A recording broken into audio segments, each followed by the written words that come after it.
Hello guys, welcome to special education. दोस्तों आज है 17 मई 2020 या मैं बोलूँ आज संडे है। तो पिछले एक वीक में हमने जितनी भी इंपॉर्टेंट वोकेबलरी पढ़ी है वो सब हम रिवाइज करेंगे। इसमें मैं वो वाले वर्ड्स इंक्लूड करूँगा जो मैंने आपको कभी होमवर्क में नहीं दिए और जो आपके एग्ज़ाम के पॉइंट ऑफ व्यू से बहुत ज़्यादा इंपॉर्टेंट है। पिछले एक महीने की वोकैब का हम रिवीजन करने जा रहे हैं। चलिए ये स्टार्ट करते हैं बिना कोई टाइम वेस्ट किए। एंड स्टार्ट करने से पहले मैंने 2 वर्ड दिए थे होमवर्क में। एक दिया था एडिफाई, जिसको मैंने आपको मॉडिफाई के थ्रू याद करवाया था, और एक वर्ड दिया था मैंने एडिफिस, जिसको मैंने आदिवासी के थ्रू याद करवाया था। तो सबसे बढ़िया जो रिप्लाई किया वो केम हेम ने रिप्लाई किया। इसके अलावा भी बहुत अच्छे रिप्लाई आया, जैसे कि रवि गुप्ता का रिप्लाई आया था और हरिंदर पाल सिंह जी का रिप्लाई आया था। इन सभी ने बहुत अच्छे से रिप्लाई किया। आई होप आप लोग डेली ही ऐसे ही रिप्लाई करते रहोगे। चलिए स्टार्ट करते हैं। आज का हमारा दोस्तों जो फर्स्ट वर्ड है वो है क्रैंकी। क्रैंकी एक एडजेक्टिव की तरह यूज़ होता है। ये मैं थोड़ा सा फास्ट रखूँगा वीडियो, क्योंकि ये सब वर्ड्स मैं आपको बता चुका हूँ। एक तरीके का रिवीजन है। और हाँ, जितने भी वर्ड्स मैं आप लोगों को बताऊंगा रिवाइज के थ्रू, मेरे को कमेंट बॉक्स में लास्ट में बताना आउट ऑफ कितने वर्ड्स आपके सही है। ठीक है, अगर आपके 8 सही है, 9 सही है, 7 सही है, पक्का बताना कितने वर्ड्स आप लोगों ने सही किया है। ठीक है। क्रैंकी एडजेक्टिव की तरह यूज़ होता है दोस्तों, जिसका मतलब होता है बैड टेम्पर्ड। हिंदी में इसका मतलब होता है पागल। और क्रैंकी को मैंने किसके थ्रू याद करवाया था? क्रैंकी को मैंने क्रैक के थ्रू याद करवाया था। सिंपल सा वर्ड था। आई होप ये वर्ड आपको याद होगा, आप नहीं भूले होगे। और अगला दोस्तों जो वर्ड है वो है बोन होमी। बोन होमी काफ़ी ज़्यादा इंपॉर्टेंट वर्ड है। मैंने उस टाइम बताया भी था आपको, लेकिन मैंने ये आपको होमवर्क में नहीं दिया था। अब रिवाइज कर लेते हैं। बोन होमी का मतलब होता है मिलनसार। क्या मतलब होता है? मिलनसार। इसको मैंने आपको कैसे याद कराया था? इसको मैंने 2 तरीक़ों से याद कराया था। एक तो आप इसको बहनोई के थ्रू याद करो, वो कि जो मेरा बहनोई है वो बहुत ज़्यादा बोन होमी है, मतलब बहुत ज़्यादा मिलनसार है। या इसको इस तरीके से बोहेमिया से याद करो। बोहेमिया आप लोगों को पता है एक सिंगर है। जो बोहेमिया सिंगर है, सॉरी रैपर है, जो बोहेमिया रैपर है वो बोन होमी है, मतलब मिलनसार है। इस तरीके से आप कनेक्ट कर सकते हो। और एक और इसका सिनोनिम हो गया अच्छे स्वभाव वाला। ट्रिक आपके सामने, मेरा बहनोई बोन होमी है, मतलब मिलनसार है। अगला दोस्तों जो वर्ड है वो है ट्री 50।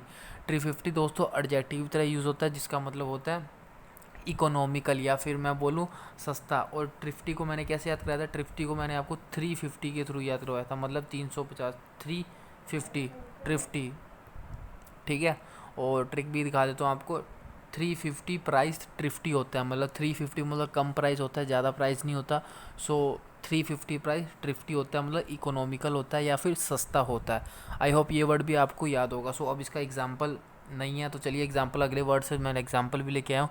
एंड एक्चुअली ये जो मैंने स्लाइड ऐड की थी ये आपके लिए होमवर्क के लिए स्लाइड ऐड की थी। होमवर्क डालना मैं भूल गया, लेकिन इस टाइम मेरे दिमाग में एक वर्ड आ रहा है, उसका आप रिप्लाई ज़रूर करना। ये एक्चुअली मेरे को आई थिंक मैंने 7 या 8 दिन पहले ये वर्ड आपको बताया था। ठीक है, देखते हैं आपको कितना याद है। माइल्ड, MILD, माइल्ड के थ्रू मैं माइल्ड वर्ड था, जिसको मैंने आपको वाइल्ड के थ्रू याद करवाया था। तो इसका आपको कमेंट बॉक्स में कमेंट करना है, ये आपका होमवर्क है। ठीक है, सिंपल सा वर्ड था, ज़्यादा टफ नहीं था। अगला दोस्तों जो वर्ड हमारे पास है वह प्लीडिंग। PLEADING। प्लीडिंग दोस्तों वर्ब की तरह यूज़ होता है, जिसका मतलब होता है the action of making an emotional appeal to someone.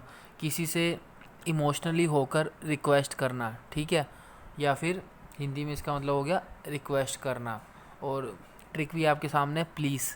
Please का मतलब क्या होता है? किसी से आप रिक्वेस्ट करते हो, है ना। तो प्लीडिंग को आपको किसके थ्रू याद करवाया था मैंने? प्लीडिंग को मैंने प्लीज़ के थ्रू याद करवाया था। इसका एग्जांपल देख लेते हैं हम।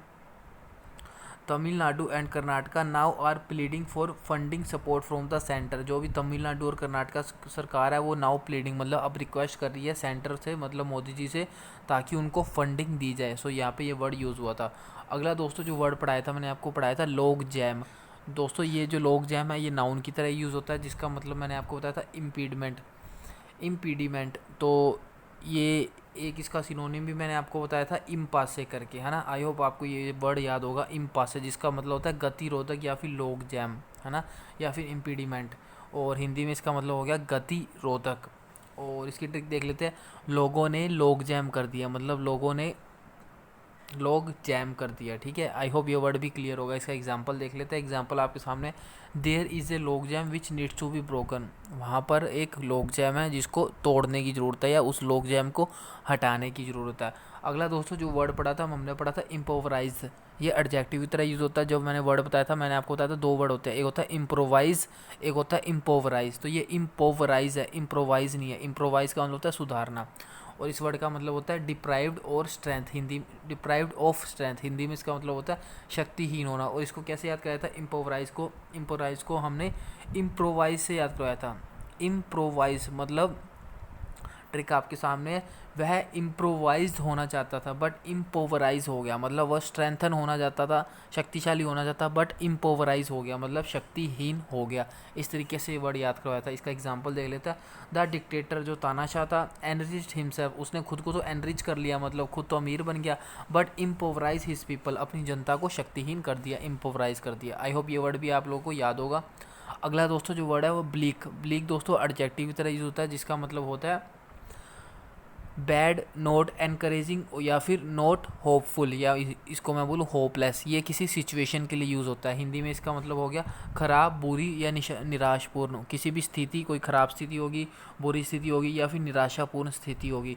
और ब्लीक को कैसे याद किया था, ब्लीक को हमने लीक के थ्रू याद करवाया था। लीक मतलब मैंने आपको बताया था, मान लो कि पानी लीक कर रहा है जिससे कि सिचुएशन ब्लीक होगी। सो ट्रिक आपके सामने है। पानी के लीक करने से जो छत की स्थिति है, छत पूरी गिल्ली होगी और छत की जो स्थिति है वो ब्लीक होगी, मतलब ख़राब होगी, बुरी होगी, निराशपूर्ण होगी या बैड होगी। आई होप ये वर्ड भी आप लोग को याद होगा। अब इसका एग्जांपल देख लेते हैं। द ब्लीक फ्यूचर, जो ख़राब फ्यूचर है, बैड फ्यूचर है for the next generation, next generation के बैड फ्यूचर की यहाँ पे बात हो रही है। सो दोस्तों ये थे वर्ड्स। आई होप आप लोग को सारे के सारे वर्ड्स याद थे। ज़रूर बताना आपके कितने वर्ड्स आपके करेक्ट हुए, ठीक है। और कमेंट बॉक्स में ज़रूर लिखना। और जो वर्ड मैंने आपको दिया माइल्ड, इसका आपको होमवर्क में कमेंट करना है कि कितने लोगों ने को ये वर्ड याद है। वीडियो अच्छा लगे तो लाइक करना और चैनल को सब्सक्राइब करके बेल आइकन को ज़रूर प्रेस कर लेना।